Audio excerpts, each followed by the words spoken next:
지금 뭐예요? 안 믿고 있는 거죠.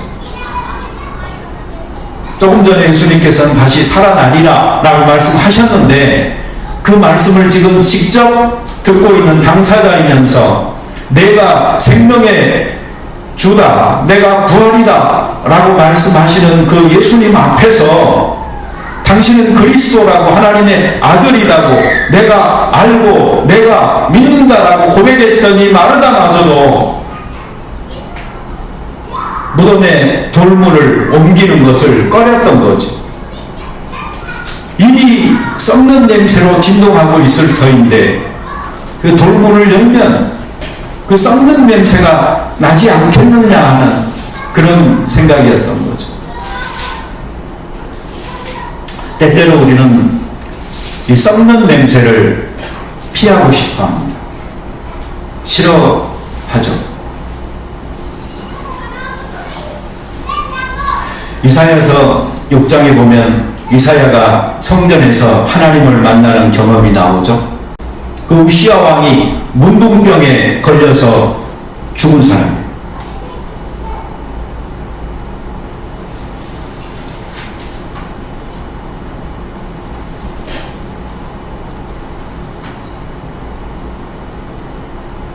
어떤 선교사님이 아프리카에서 의사로서 병자들을 치유하면서 선교하고 있는데 고위직에 있는 한 사람이 은밀하게 찾아왔습니다. 그리고 고백하기를 내가 문둥병에 걸렸다. 나를 치유해달라고 부탁했습니다. 그래서 그 선교사는 옷을 벗어서 그 부위를 자기에게 보여달라고 이야기했습니다. 그 사람은 머뭇거렸습니다. 그때 그 선교사는 말했습니다. 당신의 상처를 당신이 부끄러워한다면, 그래서 그 부분을 감추고 싶어 한다면 난 당신을 치료할 수 없습니다. 나에게 보여달라고 요청을 했다고 합니다. 오늘날 많은 사람들은 우시야 왕과 같은 상태에 있을지 모릅니다. 마음의 문둥병과 같은 상처를 가지고 있고 우리의 육체에 또 그러한 아픔을 가지고 있지만, 또는 가정이라는 영역 속에, 또는 우리의 직장과 사업이라는 개인적 도덕이라는 부분들 속에서 우리는 망가졌고 아파하고 신음하고 있지만, 그러나 그 상처들을 드러내지 않죠. 감추려고 하죠. 바로 그러한 부분들 때문에 우리들은 더 많이 괴롭고 아파하는 경우가 많이 있습니다.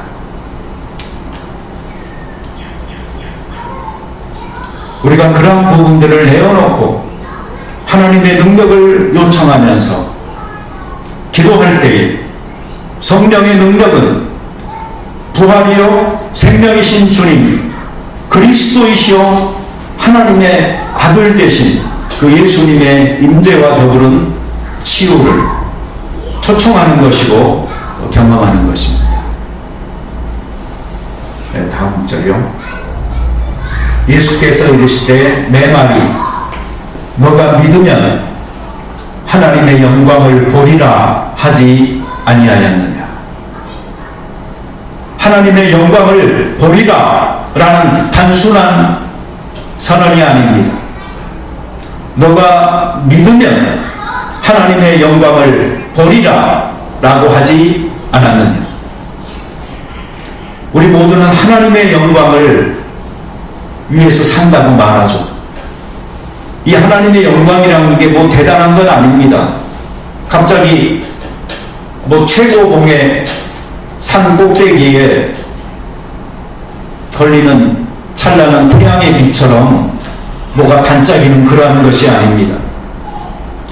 그것은 하나님 되심을 보리라라는 것입니다. 하나님의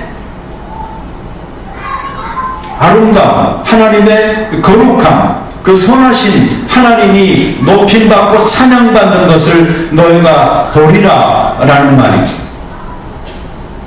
하나님께서 행하시는 일로 인하여 그분이 높임받고 존중받고 예배받으시는 그 모습을 너가 보리라라는 말이죠.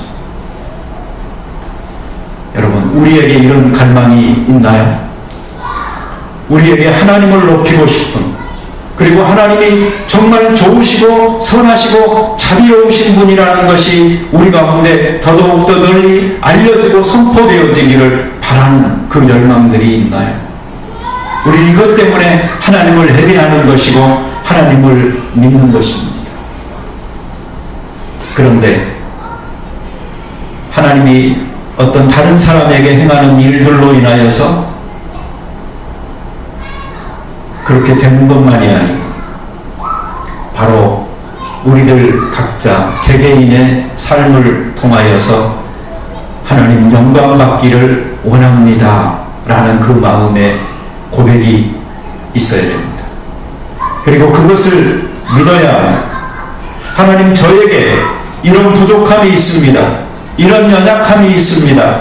이런 아픔이 있습니다. 이런 상처가 있습니다. 그런데 이것이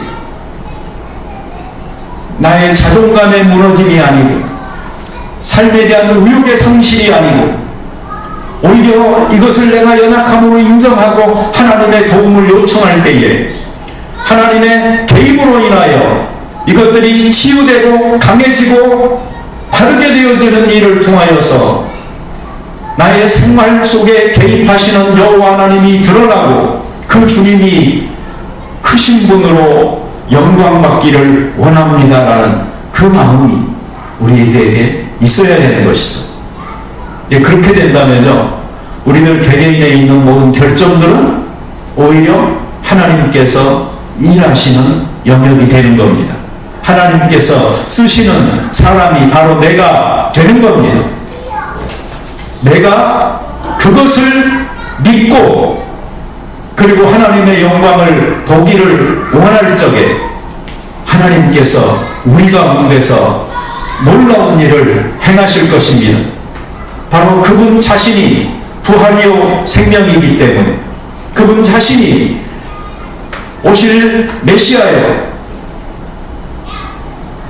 하나님의 아들이기 때문에 우리들 가운데서 어떤 불완전함이든 어떤 연약함이든 다 치유하시고 고쳐서 하나님의 온전한 능력을 드러내 보여주실 것입니다. 네, 그 다음 절이요. 돌을 옮겨 놓으니 예수께서 눈을 들어 우러러 보시고 이르시되 아버지여 내 말을 들으신 것을 감사하나이다. 아멘.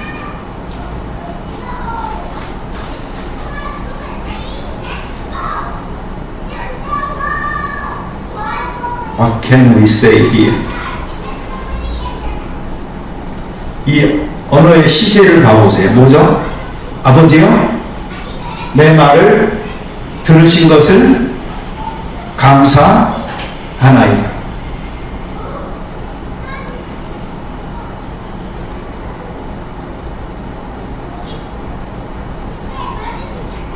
예수님에게는요, 다른 사람에게는 있을 수 없는 하나님의 임재함에 충만함을 온전히 경험하면서요, 고백할 수 있는 것이 있었어요. 그것은 내 말을 하나님이 항상 들으십니다. 근데 이 센스는 우리들에게도 이미 있는 거예요. 뭐죠? 기도잖아요.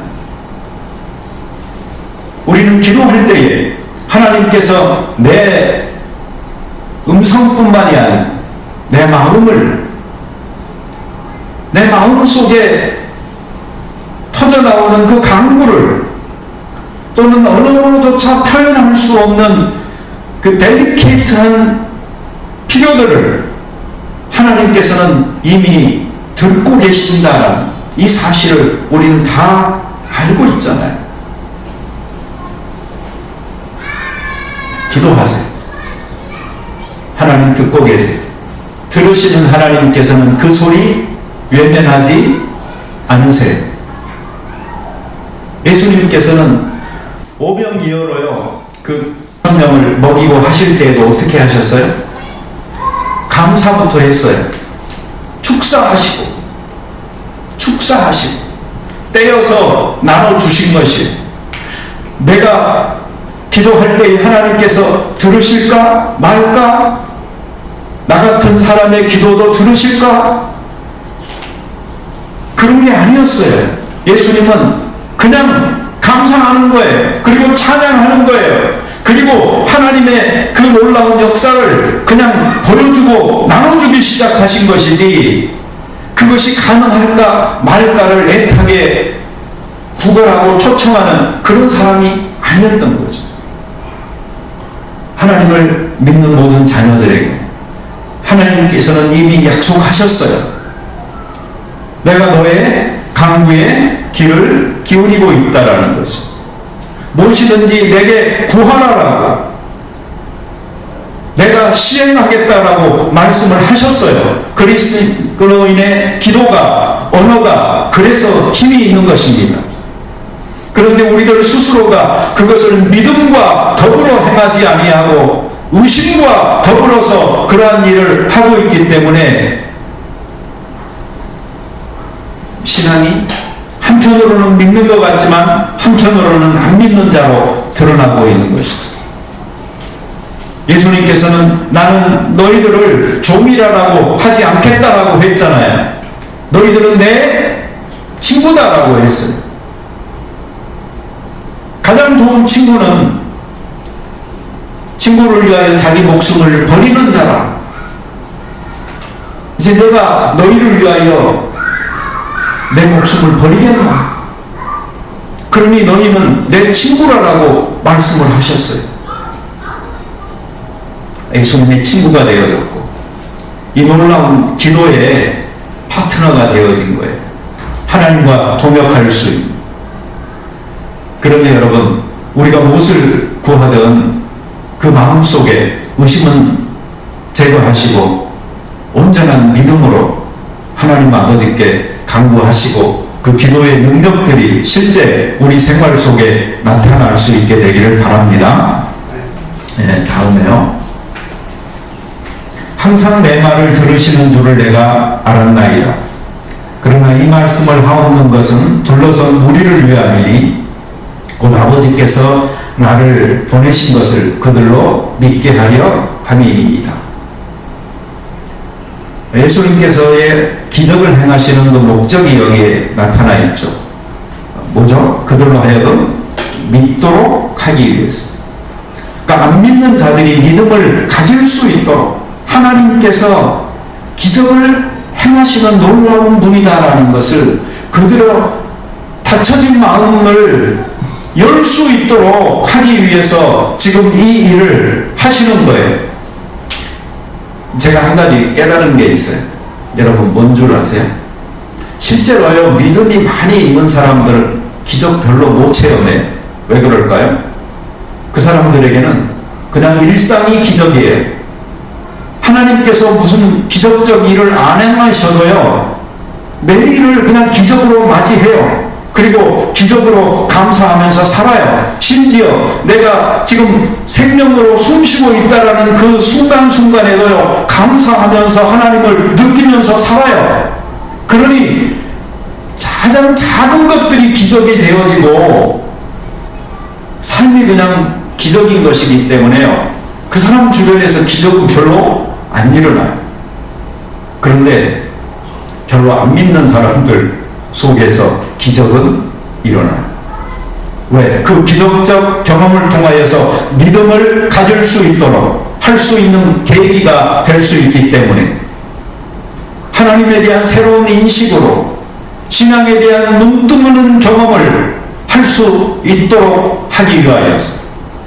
그러니 여러분, 내게 기적이 필요하다는 것은요, 엄청난 믿음의 자이언트들이 산 위에서 막 지팡이 들고 행하는 기적이 아니고요, 오히려 부끄러운 마음을 가지고 또는 불신앙을 가지고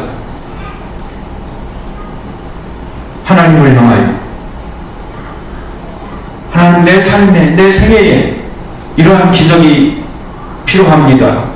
그러나 나 같은 자에게 이러한 자비가 가능할까요? 라고 부끄러운 마음으로 하나님을 향하여 간구하는 그 사람에게 기적은 더 일어나는 것, 이걸 제가 많이 봐요.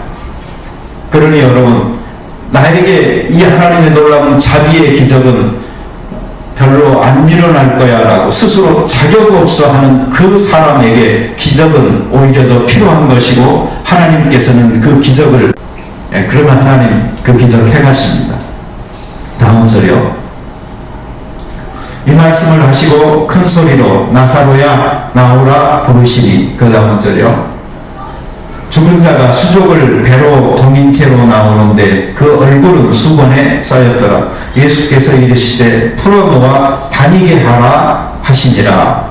아멘. 이렇게 해서 나사로는 다시 살림을 받았어요. 그리고 이것은 예수님께서 예루살렘 성으로 입성하기 직전에 행하신 사건이에요. 다시 말하면 내가 부활이요 생명이다, 내가 죽지만 부활할 것이다 라는 것의 하나의 예표로서 사람들에게 예수의 부활을 믿을 수 있는 하나의 전조로서 보여주기 위한 사건이었던 거죠. 그래서 나사로는 고침을 받았고, 바로 그가 죽었다 다시 산 자의 증인으로 활보하고 있는 동안에 예수님께서 무덤의 문을 깨뜨리고 스스로 부활하셨던 겁니다.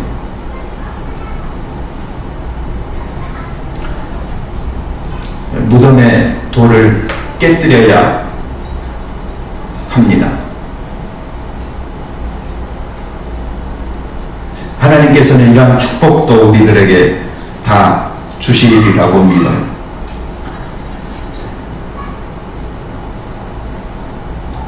중요한 건 이겁니다. 나사로가 다시 부활했지만 그 나사로가 다시 죽었을 겁니다.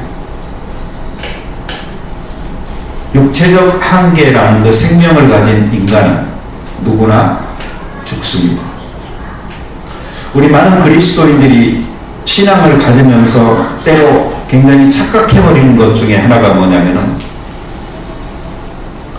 이 세상이 타락한 세상이라는 거, 그리고 하나님의 형벌 아래 놓여 있다는 것, 그리고 자연 만물과 모든 것들의 질서가 깨져 있다는 것, 죄에 오염된 상태라는 것, 우리는 아직도 그 영향 속에서 살아간다는 것, 그래서 인간뿐만이 아니고 모든 자연 만물이 구속을 바라고 있다는 이 사실을 잊어버릴 때가 있어요. 예수 믿고 나니 그런 것들이 싹 무시가 되어버리면 안 되는 거죠. 우리는 그러한 것들로부터 해방될 수 있는 영적 구원을 받았지만 우리의 육체는 아직도 그 영향 속에서 영향을 받고 있다는 것을 잊어서는 안 되는 것이고, 결국 그래서 인간들에게 찾아오는 죽음은 당연한 것이고, 그것은 큰 수레바퀴 속에서의 하나님의 운행하심인 것입니다. 그러니 그러한 육체적 탄생과 죽음을 통하여서도, 즉 생로병사의 여러 과정들을 통하여서 또는 역사의 여러 심판들을 통하여서도 하나님께서는 자신의 뜻을 드러내시는 섭리를 강하게 드러내고 있다는 것을 우리가 기억하면서요, 이 속에서 구원자로서 이 세상에 오셔서 우리를 구원하신 여호와 하나님을 믿고 사는 그 큰 믿음 가운데 우리가 기뻐하고 즐거워할 수 있으면 좋겠습니다. 또 김사라 권사님이 설교해 주신 것은요, 구약 본문이었잖아요. 그러니까 구약 본문에서는요, 죽으면 죽으리라 그러면 돼요. 그건 구약이니까. 그렇지만 우리는 신약 성도들이잖아요. 그러니 우리는 죽어도 살리라 하는 거예요. 우리는 예수 그리스도의 부활의 그 축복을 이미 경험했고, 그리고 구속의 날 첫째 부활을 고대하고 있기 때문이죠. 죽어도 살기 때문에 죽음이 두렵지 않는, 그리고 그 죽음이라는 과정을 통하여 오히려 영생이라는 생명의 문턱을 넘어서 살아갈 수 있는 하나님의 임재 속으로 들어간 하늘나라의 백성으로서의 삶이 연장되어진다는 것을 기뻐할 수가 있는 것이죠. 여러분, 안중근 의사가 죽기 직전에 나 죽기 싫다고 마음을 바꿨다. 유관순 누나가 죽기 직전에 나 죽기 싫다고 항복해버렸다.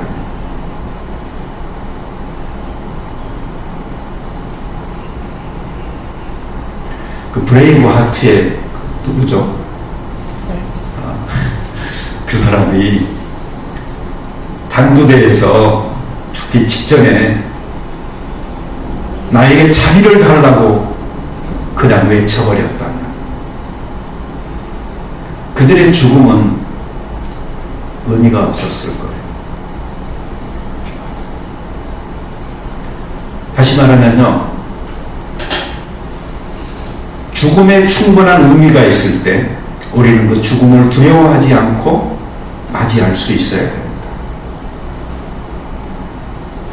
자, 이것이 전제가 되어지고 우리는 영생으로 살게 되는 하나님 나라의 신민이라는 것을 기억하고 기뻐할 수도 있어야 됩니다.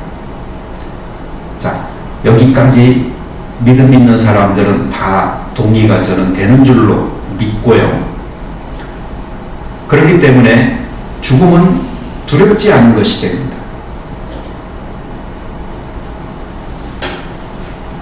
그리고 이제 실제적 우리 삶 속에서 자, 그런 순간은 언제 올까요? 날마다 찾아오지 않아요. 여러분들이 막 순교자로서요, 결심을 날마다 하면서 살아야 될 만큼 지금 상황은 그렇게 급박한 상황도 아니고요. 이 시대에 그렇게 많은 영웅이 지금 필요하지도 않아요. 자, 그러면 그때 정말 여러분의 믿음이 용기로서 표현되어져야 될 때는 그렇게 하시고요. 평소에 살 때는 어떻게 사셔야 될까요? 잘 살아야지. 따라서 합시다. 양으로 생명을 어때? 풍성히 얻도록 하기 위하여 내가 왔노라. 그게 예수님이 하신 말이에요. 그러니 우리는 이 생을 사는 동안에는요, 정말 이 생명을 누리도록, 충만하게 누리도록, 예수로 인하여서 누릴 수 있는 그 생명의 가득함을 누리도록, 그래서 기쁨과 평안과 사랑과 성령의 많은 열매들이 더욱더 풍성하게 맺어질 수 있도록 우리의 삶을요, 가꾸고 아름답게 살아가는 일에 우리는 최선을 다해야 되는 거예요. 그리고 여기에 장애가 되는 것들이 있다면 우리는 하나님의 도움으로 무덤에 돌을 옮기듯이 옮기기도 하고 호령하기도 해야 되는 거예요. 예수님께서는 우리에게 생명을 누릴 수 있도록 하신 거니까. 그러나 마지막 순간에 우리는 죽음을 두려워하지 않는, 그래서 영생의 기쁨으로 들어가는 놀라운 그 모습도 같이 간직하고 있어야 되는 것이죠. 이것이 우리 그리스도인들이 적어도 삶과 죽음에 관계되어진 문제를 대할 때 갖게 되는 일종의 이중성이라고 생각을 합니다. 그리고 이것이 잘 조화가 되어져야지만 우리는 크리스찬의 현재의 삶에서도 그리고 내세의 삶에서도 다 실패하지 않고 성공적인 삶이 될 수 있으리라고 믿습니다. 그래서 우리는 생명의 잔치가 될 수 있도록 우리의 삶을 서로 축복하고 격려하고 도와야 돼요. 기도드리겠습니다. 자비로운 주님 감사합니다. 죽으면 죽으리라 얼마나 놀라운 믿음의 고백이며 결단입니까? 이스라엘 민족이 위기를 당하였을 때 내 한 몸 개입지 않고 자기를 던질 수 있는 그 희생적 정신이 정말 그립습니다. 오늘날 우리 모든 그리스도인에게도 이러한 마음을 허락하여 주시옵소서. 하나님의 영광을 위하여서 내가 내 목숨 던지는 것이 바람직할 때에 우리는 기꺼이 그렇게 할 수 있도록 도와주시옵소서. 그것은 바로 이미 우리는 믿는 자로서 영생을 소유한 사람이기 때문에 현재의 육체적 삶과 생명에 집착하지 않는 것이 주의 영광을 경험한 사람의 모습이기 때문에 그렇게 할 수 있습니다. 그러나 주여, 우리가 사는 날 동안 하나님 아버지 앞에서 이 죽음을 늘 의식하면서 쫓겨가듯이 살아가는 것 하나님께서 원치 않는 줄을 믿습니다. 우리를 위하여서 모든 연약함과 질병을 지고 가신 예수 그리스도를 믿습니다. 그렇기 때문에 생명을 얻되 더욱 풍성히 얻도록 하기 위하여서 이 땅에 오신 선한 목자 되신 예수 그리스도를 기억하면서 서로의 삶 속에 생명의 기운이 넘칠 수 있도록 서로를 축복하기 원합니다. 우리의 마음에 상처들이 있다면 또 우리 생활 속에 삶의 깊은 흔적들이 있다면 또는 우리의 건강에 어려움을 안고 있다면 하나님이여 이 모든 것들이 우리에게 너무 무거운 짐이 되지 않도록 은혜 베풀어 주시옵소서.